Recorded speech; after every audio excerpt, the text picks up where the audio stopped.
Ako si Marcelo Nobal, 44 akong edad. Nagpuyo sa Aglayan Public Market. Ang mga buhi, shoemaker. Karon namingaw ang shoemaker. Lagian magsa ukay-ukay kibali sa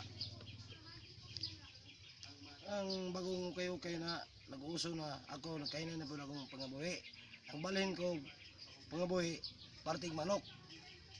Namidling na lang ko partig manok. Mao na yung isaligan doon. Niadto ko sa mga galon, inumpod siya sa ako na okay ka bata, pwede ka pangabuhian. May akong una pangabuhi na ako ron na yung pamidling nagmanok. Dagan nakasundog siya kung pangabuhi. Kumikan kay mistorya ko sa akong mga amigo na gwapo ni Brad ang pangabuhi na tong Kal. Nagsugod ko sa akong pangabuhian sa 2003 sa Aglayan Public Market. Namaligya ko og manok. Ipidling na ko sa Lantapan, Ibanggay, Basak, Mirayon, Talakag, Kitalaan,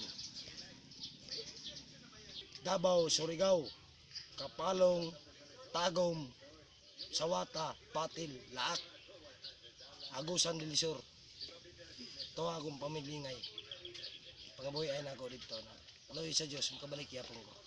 Matulog ko alas 8 sa gabi mata ko alas 12 kay magkargada bang ko kay ibali ug di ko magkargada malupig naman ko sa akong mga kauban na mga dagko kay manok ang ako una jud ko sila mata kay mata man sila tag alas 2 sa to pa umuabot sila nakakarga na ko mag-standby din ko sa sentro para ready to fight para merayon makasabot sila mupalit yun din sila sa ato.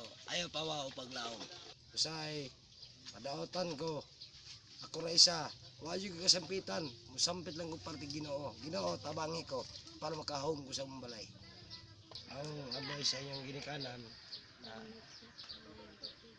yung mga anak, yung paeskulahon, malagpublita. Ayaw mo pawa paglaom. Pagladuito na ito itong anak. Ang itatag kung siya itong diskarte. Na tinarong lang. Ayaw ng mga binuang. Kapoy mga tatag mga binuang. Mga ito di na kutob sa mga kayon sa itong mga nagtagaan. Utong da kay marunong man ta.